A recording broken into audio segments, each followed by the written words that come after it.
পুরুষ নবাব নাজিম ফেরাদুঞ্জা নির্মাণ করলেন। এটা 5 পুরুষ, ওটা 6 পুরুষ। স্যার খুশি খুশি। আসুন ধীরে ধীরে।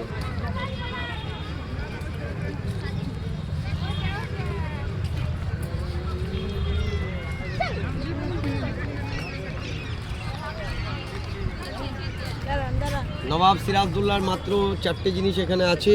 প্রথম হচ্ছে মদিনা মসজিদ, তাজমহলের মতো। নবাব তার নানা আলীবর্দী খাঁকে দিয়ে মক্কা মদিনার থেকে মাটি আনিয়েছিলেন। সেই মাটিটা ভেতরে স্থাপন করে রাখা আছে। ভেতরে আছে মক্কা শরীফের মাটি। যারা গরিব দুঃখী মানুষ অর্থের অভাবে মক্কা যেতে পারে না, তারা এখানে এসে হজ পালন করবে। আজ বৃহস্পতিবার বলে ওটা খোলা আছে।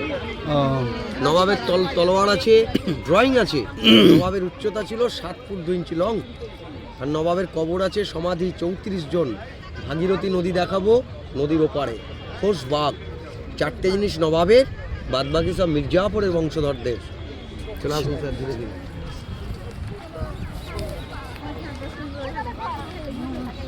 সমাধি স্যার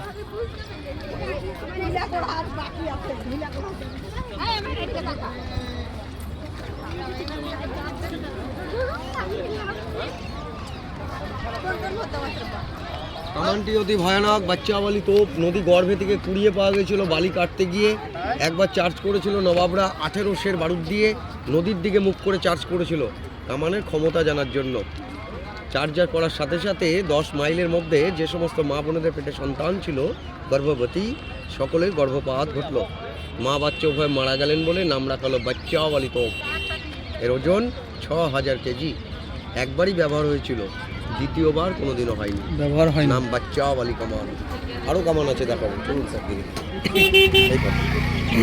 টিকিটটা দেখাবেন স্যার, টিকিটটা সব দেখাবা।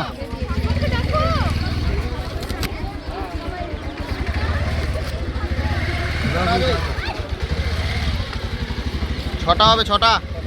হ্যাঁ, তুমি সেটাই বলো। একটা টিকিট। এটা কে দিল 6টা?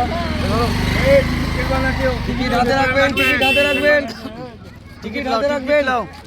রিটার্ন টিকিট লাও, সবাই টিকিট রিটার্ন লিবা।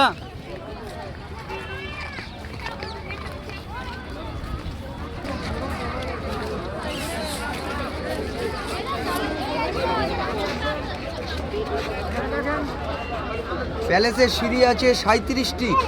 নবাব চলে আসতো ঘোড়ায় চেপে। কিভাবে নবাব আসছে ভেতরে একটা ড্রয়িং দেখবেন।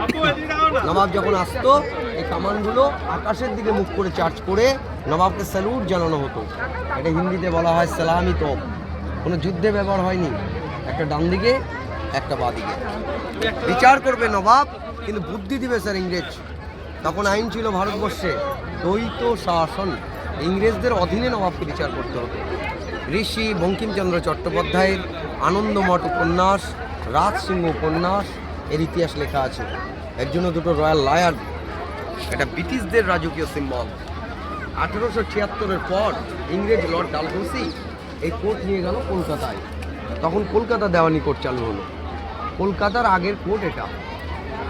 কলকাতা রাজভবনের মতো দেখতে। ইটালি থেকে ইঞ্জিনিয়ার এসেছিল। চুন সুরকি ডিমের কুসুম দিয়ে নির্মাণ। আছে চিটে গুড়, কলাইয়ের ডাল, মেথি ভেজানো জল, মৌরি ভেজানো জল। ল্যাঙ্গুয়েজ ফার্সি ল্যাঙ্গুয়েজ। চলে আসুন স্যার ধীরে ধীরে।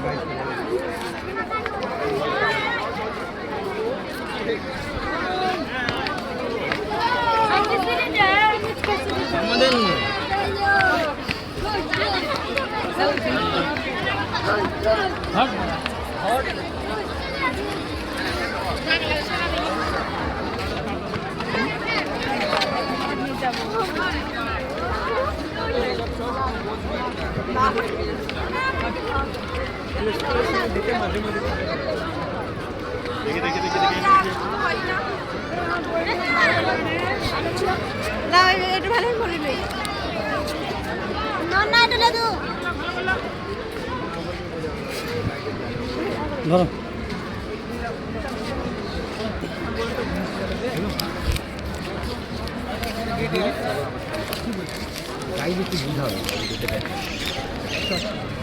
বেশি টাইম লাগাবেন না, যেমন আমাদেরকেও টাইম দেন।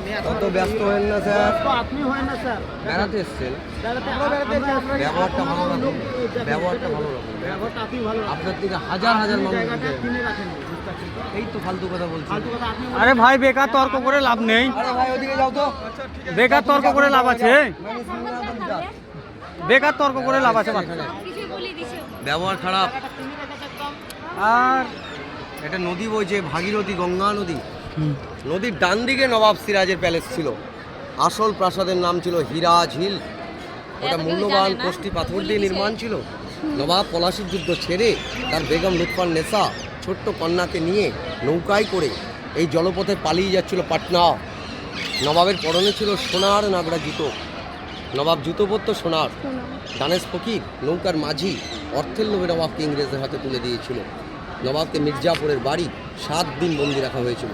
বাড়িটির নাম নিমক হারাম দেউরি, মাত্র 2 মাইল দূর। এখানে পার করে এলাম। Yes, sir. মির্জাপুরের পুত্র মিরন ওনার আদেশে বৃহৎ খঞ্জর দিয়ে মোহাম্মদী বেগ হত্যা করলেন। উনি ছিল নবাবের বডিগার্ড। যে খঞ্জর দিয়ে হত্যা হলো, আজকে ওটা প্রথম দেখবেন মিউজিয়ামের ভেতরে, এখনও রাখা আছে। এখনো রাখা আছে। Yes, ইংরেজ লর্ড ক্লাইভ কামান চার্জ করে ওটা ধ্বংস করে দিলেন। কিছুটা নদী গর্ভে আছে, এখন ওটা ধ্বংসস্তূপ। উপন্যাস আছে হীরা ঝিলের কান্না, টোটালটা ধ্বংসস্তূপ। এটা নবাবদের নমাজের জায়গা, জাহেরাত মসজিদ। আজান নমাজ সময় মতো হচ্ছে। ওটা সামনে মাঠের মাঝখানে ছোট্ট কামান। ইফতারের সময় চার্জ করে জানানো হতো।